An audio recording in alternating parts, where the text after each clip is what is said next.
नड्डा और केशव मौर्य की जो मुलाकातें हुई हैं, ये मुलाकातें बहुत सारे सवाल खड़े कर रही हैं। 2 दिन में बीजेपी में 2 बड़ी मीटिंग्स जिनकी मैं चर्चा कर रहा हूं, ये इस समय सियासत की सुर्खियां बटोर रही हैं। कहा जा रहा है कि ये मीटिंग्स उत्तर प्रदेश की राजनीति को लेकर हैं। कहा यह भी जा रहा है कि यूपी में कुछ बड़ा होने वाला है। कई हिदायतों के बावजूद डिप्टी सीएम केशव प्रसाद मौर्य ने सोशल मीडिया प्लेटफॉर्म एक्स पर एक पोस्ट किया है और इस पोस्ट में अपनी बात को फिर से दोहराया है। उन्होंने एक्स पोस्ट पर लिखा, संगठन सरकार से बड़ा है। सवाल है कि केशव प्रसाद मौर्य का ये संदेश क्या किसी के लिए विरोध है या किसी खास को वो ये मैसेज, ये संदेश देने की कोशिश कर रहे हैं। क्योंकि एक बार नहीं, केशव प्रसाद मौर्य ने पहले जुबानी इस बात को कहा जब बीजेपी की कार्यकारिणी की बैठक वहां पर चल रही थी, मंच पर थे केशव प्रसाद मौर्य, तो उन्होंने बार बार 3 बार उस दिन भी दोहराया था, संगठन सरकार से बड़ा है, संगठन सरकार से बड़ा है, था, है और रहेगा। और उसके बाद फिर उन्होंने अपने सोशल मीडिया साइट पर उसी बात को दोहराया, एक्स पर यही बात लिखी कि संगठन सरकार से बड़ा है। केशव प्रसाद मौर्य का जो एक्ट है और उसके बाद उनके दिल्ली के जो चक्कर लग रहे हैं, जेपी नड्डा से उनकी मुलाकात हो रही है, इसको लेकर तमाम सवाल इस वक्त उत्तर प्रदेश की राजनीति में खड़े हो रहे हैं। और सवाल ये भी उठ रहा है कि क्या केशव प्रसाद मौर्य किसी विशेष को कोई मैसेज देने की कोशिश कर रहे हैं। इस बीच समाजवादी पार्टी के अध्यक्ष अखिलेश यादव ने एक एक्स पोस्ट की और इस पोस्ट में बीजेपी को निशाने पर लिया है। उन्होंने लिखा कि भाजपा की कुर्सी की लड़ाई की गर्मी में उत्तर प्रदेश में शासन प्रशासन ठंडे बस्ते में चला गया है। तोड़फोड़ की राजनीति का जो काम बीजेपी दूसरे दलों में करती थी, अब वही काम वो अपने दल के अंदर कर रही है। इसीलिए बीजेपी अंदरूनी झगड़ों के दलदल में धंसती जा रही है। जनता के बारे में सोचने वाला बीजेपी में कोई नहीं है। फिर वो हैशटैग नीचे देते हैं, हैशटैग नहीं चाहिए भाजपा। अब जिस तरह की जो चीजें चल रही हैं उसको लेकर अब समाजवादी पार्टी के निशाने पर बीजेपी आ गई। तो मीटिंग थी, उसमें दोनों डिप्टी सीएम बुलाए नहीं गए। एक डिप्टी सीएम दिल्ली में मीटिंग कर रहे, तो क्या कोई फेरबदल? कुर्सी की लड़ाई में जनता बहुत परेशान है। सरकार कमजोर पड़ गई, इसलिए हो गया। उपचुनाव आ गया, घबरा गए कि 10 ना हार जाए, इसलिए फैसला टल गया। हालांकि जब अखिलेश यादव ने ट्वीट किया तो केशव प्रसाद मौर्य की ओर से उन्हें जवाब भी मिला है। केशव प्रसाद मौर्य ने कहा कि सपा बहादुर श्री अखिलेश यादव जी, बीजेपी की देश और प्रदेश दोनों जगह मजबूत संगठन और सरकार है। सपा का पीडीए धोखा है। यूपी में समाजवादी पार्टी के गुंडाराज की वापसी असंभव है। बीजेपी 2027 विधानसभा चुनाव में 2017 दोहराएगी। फिर हैशटैग भी दिया उन्होंने और हैशटैग में लिखा, फिर एक बार डबल इंजन सरकार। बड़ा है,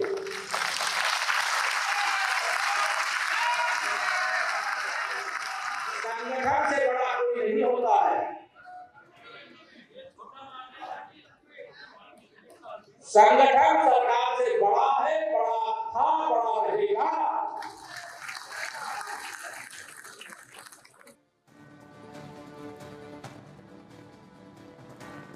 अजीत, हमारे ब्यूरो चीफ इस वक्त लखनऊ से मेरे साथ लाइव जुड़ रहे हैं। अजीत, ये पिछले 2, 4, 5 दिनों से जिस तरह की हलचलें चल रही हैं बीजेपी में, स्टेट में भी, और फिर स्टेट के नेताओं का सेंटर के नेताओं से मिलना हो रहा है। आज भूपेंद्र यादव मिले, कल केशव प्रसाद मौर्य पहुंचे थे। ये चल क्या रहा है? ये हलचलें सवाल इसलिए पैदा कर रही हैं क्योंकि विपक्ष एक तरीके से मजे ले रहा है। अखिलेश यादव का ट्वीट तो ये इशारा करता है। देखिए, बिल्कुल चल बहुत कुछ रहा है और सब दिल्ली में चल रहा है। उत्तर प्रदेश में मुख्यमंत्री योगी आदित्यनाथ लगातार उपचुनाव की तैयारियों की बैठक कर रहे हैं। थोड़ी देर पहले राज्यपाल से मिलकर आए। 29 जुलाई से विधानसभा सत्र शुरू होना है उत्तर प्रदेश का। लेकिन दिल्ली में पूरी हलचल, क्योंकि केशव प्रसाद मौर्य ने जो बयान दिया कि सरकार से बड़ा संगठन है, था और रहेगा, उसके बाद आज उन्होंने पोस्ट किया, फिर डिलीट किया, फिर पोस्ट किया, तो इसके कहीं ना कहीं मायने हैं। भूपेंद्र चौधरी जो यूपी के बीजेपी प्रदेश अध्यक्ष है, उनकी भी प्रधानमंत्री नरेंद्र मोदी से 1 घंटे के लगभग आसपास मुलाकात हुई, बड़े नेताओं से मुलाकात हुई। ये बात निकलकर लगभग सामने आ गई है, केशव मौर्य को सरकार से जाना है। उन्हें संगठन में कैसे फिट किया जाएगा और कहां फिट किया जाएगा, केंद्रीय नेतृत्व तय करेगा। लेकिन ये लगभग ये साफ हो चुका है, जिस तरह से केशव मौर्य का एटीट्यूड है, जिस तरह से उन्होंने ये पूरी प्लानिंग करी कि पहले वहां पर बोला, कार्य समिति का वीडियो बाहर रखिया अपनी बाइट का, जो कि कार्य समिति के अंदर था, जहां मीडिया अलाउ नहीं था, उसको एक्स पर पोस्ट कर दिया। फिर उसके बाद वो दिल्ली पहुंचे, दिल्ली में उनको तलब किया गया, जेपी नड्डा ने उनको समझाया, प्रधानमंत्री का भी एक मैसेज उन तक पहुंचा जेपी नड्डा के थ्रू। लेकिन उसके बावजूद वो मानने को तैयार नहीं हुए। और फिर आज उन्होंने सुबह पहले 9:03 पर ट्वीट किया, फिर उसको 10:15 पर डिलीट किया, फिर 10:45 में दोबारा उनके ऑफिशियल ट्विटर से ट्वीट होता है। तो इसके बहुत सारे मायने हैं। और देखिए, केशव प्रसाद मौर्य लगातार उत्तर प्रदेश में जब से सरकार बनी है हमेशा योगी आदित्यनाथ को लेकर कुछ ना कुछ राग अलाप छेड़ते रहते हैं और उनकी एंटी लाइन पर हमेशा रहते हैं और कभी भी उनके या उनके समर्थक हमेशा योगी आदित्यनाथ का विरोध करते हैं। जबकि केंद्रीय नेतृत्व ये साफ कर चुका है कि योगी आदित्यनाथ ही उत्तर प्रदेश के नेता हैं, उनके पीछे आपको चलना। और उत्तर प्रदेश ही नहीं, देश के सर्वमान्य नेताओं में अगर प्रधानमंत्री नरेंद्र मोदी और अमित शाह को छोड़ दें तो सबसे ज्यादा डिमांड योगी आदित्यनाथ की है। लेकिन केशव प्रसाद मौर्य अभी भी उनको ये लगता है कि वही मुख्यमंत्री बनेंगे, वही सब कुछ होंगे। इस हिसाब से उनका जो कार्य क्रियाकलाप रहता है, जिस तरह कार्य करते हैं। लेकिन इस बार उन्हें यह बयान महंगा पड़ने वाला है, क्योंकि खबर यह भी है कि उन्होंने जेपी नड्डा के सामने जब उनके पेच कसे गए तो उन्होंने कहा कि नहीं, मुझे सरकार में रहना ही नहीं है, हमें संगठन में कोई जगह जहां आप समझते हो दे दें। लेकिन खबर यह भी है कि उत्तर प्रदेश के मुख्यमंत्री का भी दो टूक जवाब केंद्रीय नेतृत्व को जा चुका है। वो सीधे तौर पर कह चुके हैं कि इनके साथ हम भी काम करने को तैयार नहीं है। क्योंकि आप देखे होंगे इसके पहले भी जब इस तरह की स्थिति उत्पन्न करते हैं केशव मौर्य, तो सरकार और संगठन के तालमेल की खबरों को बल मिलता है। अखिलेश यादव ट्वीट करते हैं, उनका जवाब मिलता है, फिर केशव मौर्य जो है पलटवार करते हैं। लेकिन आप मौका देते हो, आप सरकार और संगठन पर अपनी ही सरकार को कटघरे में खड़ा कर रहे हैं। तो आप डिप्टी सीएम किस बात के लिए हैं? आप डिप्टी सीएम के क्यों बने हैं? आप लोक निर्माण विभाग था, आपको ग्राम विकास विभाग दिया गया, कुछ हुआ मुख्यमंत्री के बीच, इसीलिए आपके का कद जो है वो घटाया गया। हालांकि डिप्टी सीएम आप बने रहे, जबकि 2022 का चुनाव सिराथू से पल्लवी पटेल ने आपको हरा दिया। तो आप कैसे ओबीसी के इतने बड़े नेता हो जाएंगे? लेकिन अजीत आपको हरा दिया। मेरा सवाल तो बहुत सारा सिनेरियो है जी। मेरा सवाल ये है कि ठीक है, जैसा कि आप बता रहे हैं कि केशव प्रसाद मौर्य ये कह चुके हैं, ऐसा सूत्रों के हवाले से खबर है कि भाई मुझे नई सरकार में रहना, मुझे आप संगठन में जिम्मेदारी दे दीजिए। अब संगठन में कोई छोटा मोटा पद तो वो मांगेंगे नहीं, जाहिर सी बात है कि बड़े पद की वो डिमांड करेंगे।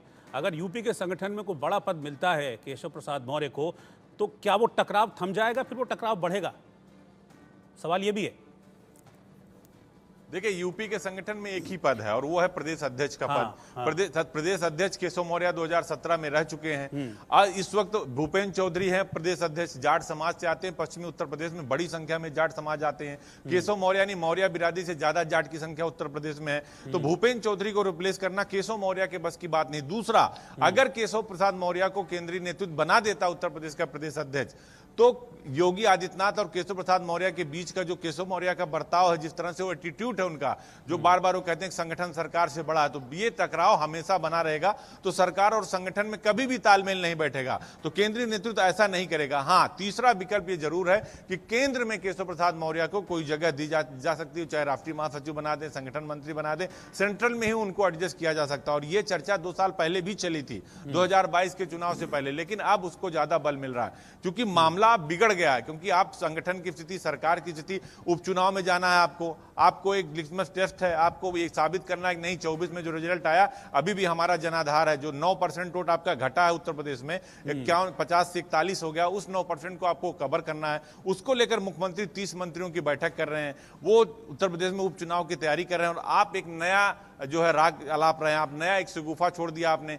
सरकार और संगठन के बीच जो तालमेल की खबरें आ गई, उसको लेकर पूरा जो रायता जिसको बोलते हैं गांव में, कि रायता फैला दिया आपने। तो कहीं ना कहीं देखिए, इसका असर पार्टी पर पड़ेगा, सरकार पर पड़ेगा, और केंद्रीय जो नेतृत्व है डैमेज कंट्रोल करेगा। और डैमेज कंट्रोल का एक ही तरीका बचा आज की तारीख में, क्योंकि योगी आदित्यनाथ अपनी लाइन पे चलते हैं। उनको किसी इस बात से फर्क नहीं पड़ता कि सामने वाला क्या कर रहा है, वो कितना मजबूत है, कौन उसको बूस्टअप कर रहा है। इससे फर्क योगी आदित्यनाथ को कम से कम नहीं पड़ता, क्योंकि वो अपनी लाइन पर चल रहे हैं और उसी पर चलेंगे। वो अपनी लाइन से अलग नहीं हटेंगे, आपको जो करना है करिए। तो ये बात केंद्रीय नेतृत्व भी समझ चुका है, इसलिए योगी आदित्यनाथ को फ्री हैंड दिया गया है। तो अब केंद्रीय नेतृत्व के पास एक ही विकल्प है कि केशव प्रसाद मौर्य को सेंट्रल में एडजस्ट किया जाए, राष्ट्रीय संगठन में उनको कोई पद दिया जाए, बड़ा पद दिया जाए, क्योंकि चेहरा बड़ा है, ओबीसी चेहरा है। तो यही एक तरीका बचता है।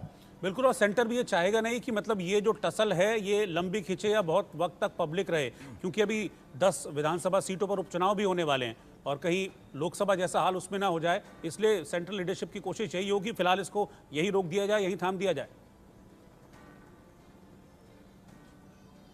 देखिए, बिल्कुल सही बात आपने कही कि यही विराम लगाना ही सबसे उचित होगा, और यही सेंट्रल चाहता भी है। इसीलिए केशव मौर्य को तलब किया गया था। जेपी नड्डा को पीएमओ से मैसेज था, भाई इनको समझाइए और ये बयानबाजी ना करें।